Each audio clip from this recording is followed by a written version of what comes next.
Good afternoon. I'm Assistant Sheriff Dory Corn with the Las Vegas Metropolitan Police Department. I'm here today to provide additional details on an officer-involved shooting that occurred this past Tuesday, January 6, 2026.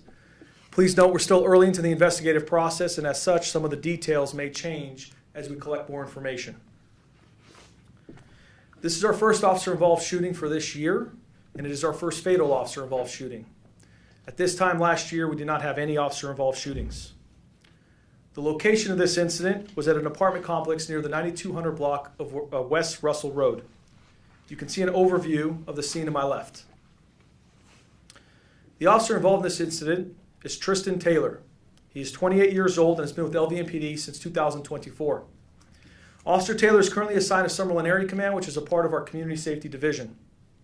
He was armed with a Staccato 9mm handgun, equipped with an optic and a tactical light. The investigation revealed he fired 4 rounds. The suspect in this incident has been identified as Justin Walsh. He's 44 years old, 5'10", 185 pounds. Walsh was armed with a Springfield XD .40 caliber handgun, and the firearm had 6 rounds in the chamber. You can see some photos to my left that show the suspect's weapons. Walsh's charges, if he had survived, would have been 2 counts of assault with a deadly weapon on a protected person, resisting a police officer with the firearm, kidnapping with a deadly weapon, assault with a deadly weapon domestic violence related, and domestic battery by strangulation. The details of this incident are as follows. On January 6, 2026, at approximately 7:32 in the morning, LVMPD received a 911 text where a woman was stating that she was being threatened by a male with a gun. You can see the text to the left of the screen. The phone used for this 911 text was traced to an apartment complex near the 9200 block of West Russell Road. Officers were immediately dispatched to this location, and a short time later, LVMPD received a 911 call from the same phone in which a woman can be heard in the background crying. The female was begging a male to stop and to let her leave. This call was disconnected, but our call taker took the initiative to call back. And at that time, a male answered the phone, but he refused to let the female speak to the police. We'll now play an audio from that call. Tuesday, January 6, 2026, 07:48 and 01 seconds.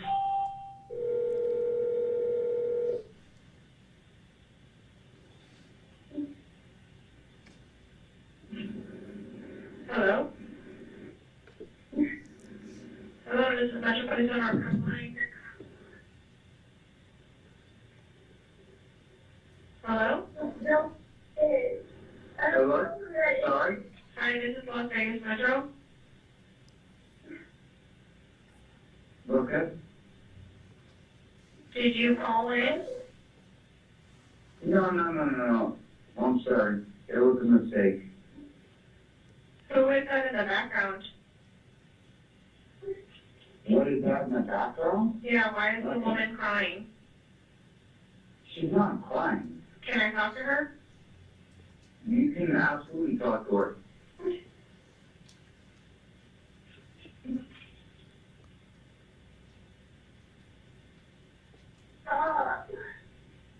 Can you put her on the phone? Yeah, I have her on the phone right now. Okay, can I get off speaker, please? No, you can say what you need to say. Ma'am? Let me hold it. I can talk to myself. Why are you not giving her the phone? She has the phone. She said let me hold it. She's holding the phone. She said she doesn't have it, sir. Can you just hand her the phone, please? As you heard in the 911 call, just a very dangerous situation, if you can read between the lines there of what's being said and what's not being said. So as expected, our officers immediately went to that location. As they arrived in the apartment complex, they located the apartment door where they believed the call originated from, and then they heard 2 people arguing. While in front of the door suddenly opened, and a female attempted to crawl out to the officers in the hallway. The male half, later identified as Justin Walsh, could be seen trying to pull the female back into the apartment with one hand and then pointing a firearm at the female's head using his other hand. Officers immediately issued verbal commands, but Walsh refused to comply, and then he began to raise his firearm towards our officers. Officer Taylor quickly took action to address the threat and fired 4 rounds, striking Walsh. All of this happened in a matter of split seconds in a close, confined area. Now I will show you body-worn camera footage from Officer Taylor, and then we'll show you a slowed-down version just to highlight the dangers that this victim and our officers faced in that moment.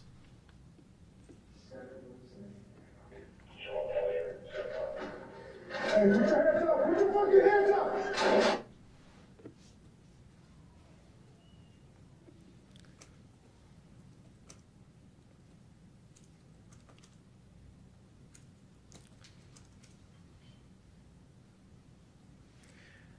Now you'll see a still photo of the suspect attempting to pull the victim back inside the apartment while holding a firearm to her head using the other hand. This is what the officer saw in those split seconds as the door opened. And then you'll see another still photo here of the suspect taking a shooting stance and pointing the firearm right at Officer Taylor. As soon as the threat was addressed, our officers took Walsh into custody and began providing medical attention while waiting for medical personnel to arrive. Walsh was transported to a local hospital where he later died. The female was treated by medical personnel on scene, and none of our officers were injured during this incident. This concludes the formal part of this briefing, but I just want to take a moment here and say 2 things. First, this incident is a stark reminder of the dangers that our men and women in law enforcement face every single day.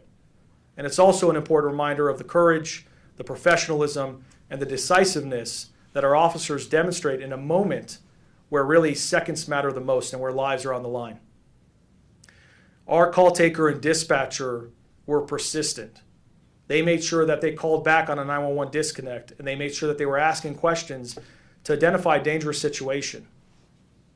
And then Officer Taylor, his quick actions and decisiveness to address a threat within a matter of split seconds, combined with the bravery of everyone involved that day, really saved a life. The second thing I think that's very important to mention, particularly with this officer-involved shooting, is the issue of domestic violence in our community. The reality is too many members in our community are facing domestic violence, and there's a lot more that can be done. We're at the start of this new year, so there's no better time from my perspective to pause and remind everyone who may be dealing with abuse that there are resources and that they're not alone. And we'll actually want to provide some information that if someone is dealing with domestic violence, please do not hesitate. Reach out to SafeNest or a victim advocates unit.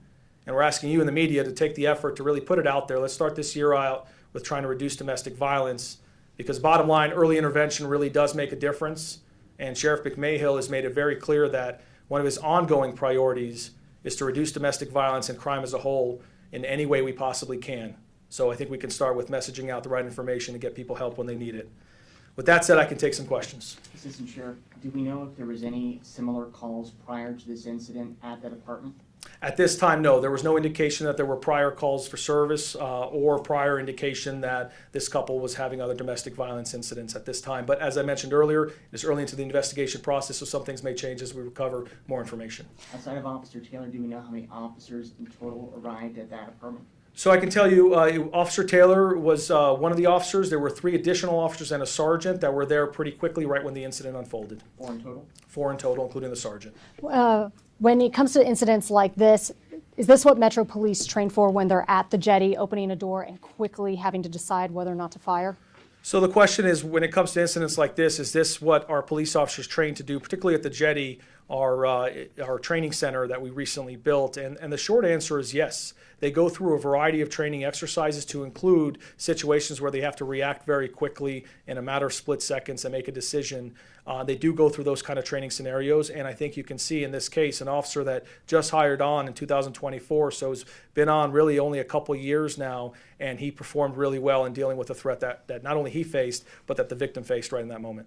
Also, when you're talking about use of force, I know you go through various means, but because the officer knew there was likely a gun involved, is that why they had their firearms drawn and decided not to use any other type of force? Well, so that's the question is because there was a call and the details indicated that there was a gun potentially involved, is that why there was no other options used when faced with the firearm, for example? But that's not exactly the case because in this situation, there was just a matter of split seconds. So there was really no time. And when you're dealing with someone with a firearm, that is a lethal threat. So you first have to make sure you have lethal coverage before you can consider any other de-escalation methods. But it's also important to note that while the training has been really remarkable and a game changer in terms of preparing our officers, it's not just training. We've reduced officer-involved shootings last year significantly, but at the end of the day, it's also, we react to what the suspects do. And sometimes there are just very violent people out there that are going to force us to have to use lethal options rather than de-escalate in other ways. And then also, do you know if the suspect had any previous criminal history? You know what, I don't have the answer right now. I can get that to you at a later time. As I said, we're just 72 hours into this, so we're still collecting information. With that, take one more question, and then I'll have to wrap up. For Walsh, do we know if he was a resident at that address, or was there a car? Did he arrive at that address? Do we know anything about what his relationship is to that address? The question is whether he was a resident to that address or whether he was living there. At this time, based on our investigation, we believe they were both staying there, but primarily him at that time. With that, we're going to wrap up because we have another briefing that we have to do. I'll transition now to Assistant Sheriff Brian Peterson to discuss our second officer-involved shooting. Quickly, Thank you. were they boyfriend and girlfriend or husband and wife?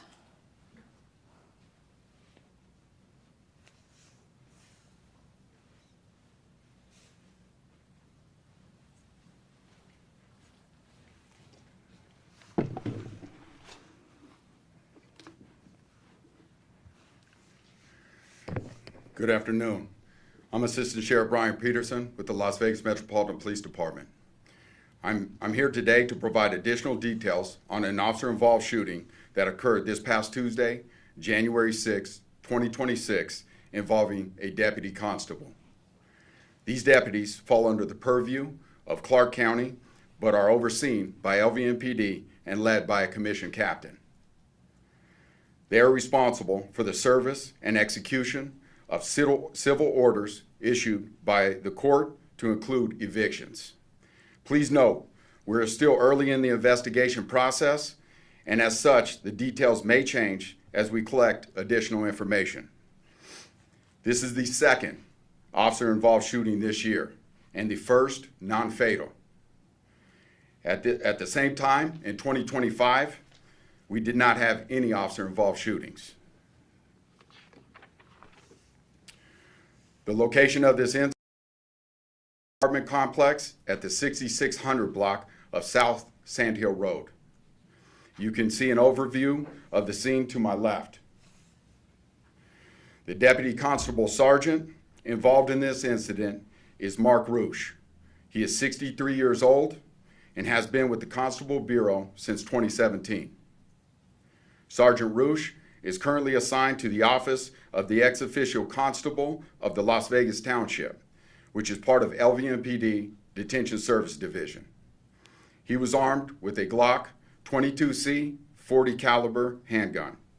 The investigation revealed he fired one round.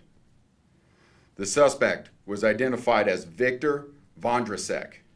He is 46 years old, 6 feet tall, and weighs 215 pounds. Vondrasek was armed with an 18-inch long machete and a bag of landscaping rocks. You can see the pictures of those items to my left. Vondrasek was booked on 5 felony-related charges to this incident. Attempt murder with a deadly weapon. Victim is a first responder. Attempt murder with a deadly weapon. Battery on a protected person. Victim is older person. Battery with a deadly weapon. Victim is an older person. And resisting a public officer with a deadly weapon. The details of this incident are as follows. On January 5th, 2026, Sergeant Roosh started an eviction at an apartment located at the 6600 block of South Sand Hill Road. and returned to that same address on January 6 to complete the eviction. When he attempted to contact the occupant of this apartment, later identified as Victor Vondrasek, he was unsuccessful as the suspect had barricaded the front door.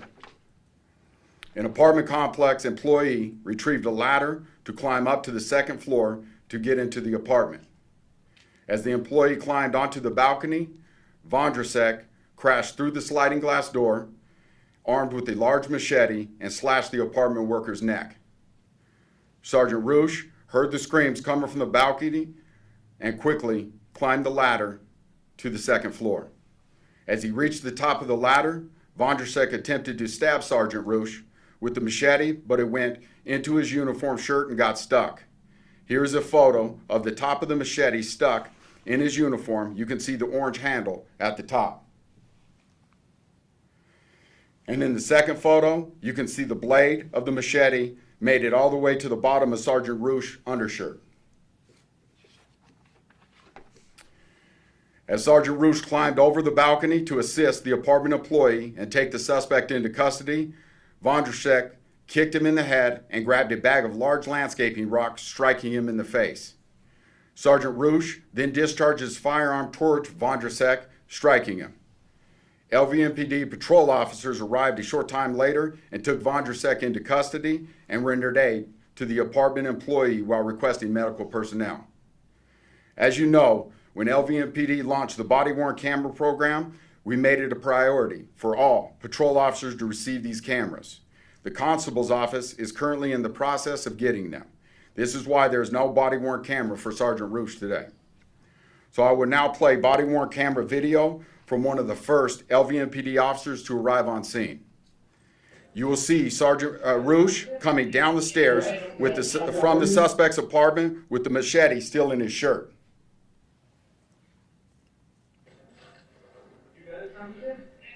Yeah, I don't know. I got, where you said that? I got you. I don't know if it went in. It's in, we're not gonna move it. Hey, hold on. We'll move you here. Okay. Yeah, we're not gonna leave it, we're not gonna move it around. Just take a seal here. He cut the guy's throat, the maintenance. Sit on the front of my car here.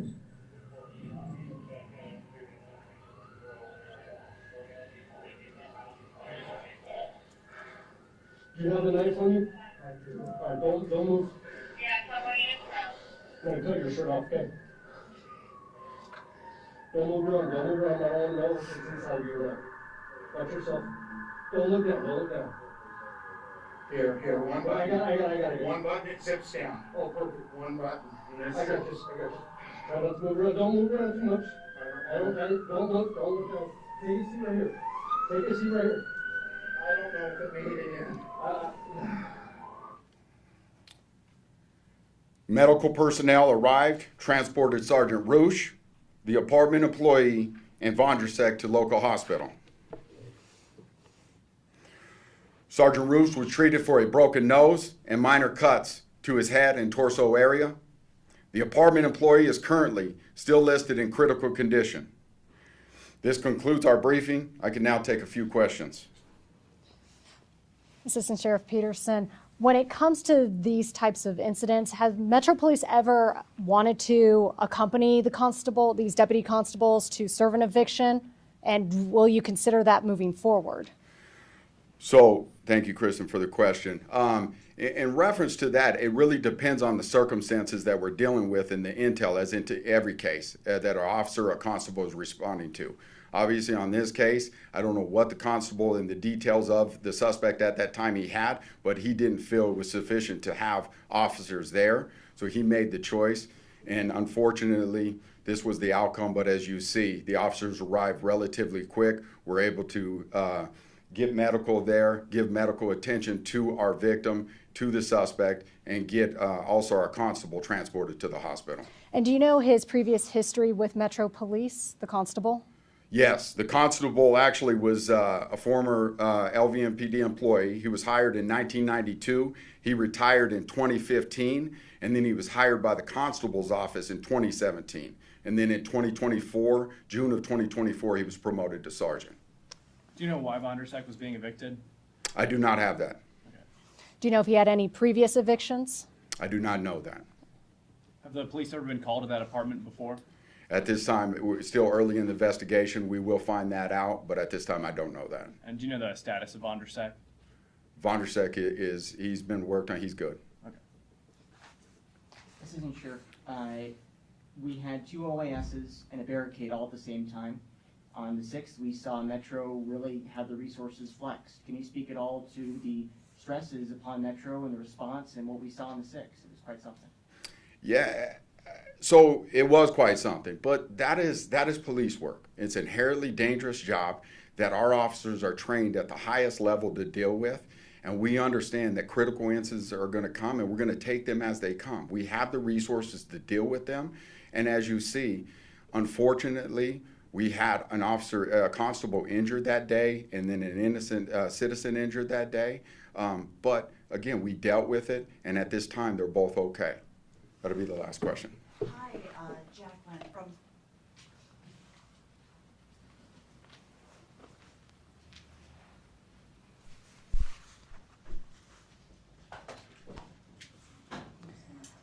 Okay. Said, take the last question. That was like a heart denial.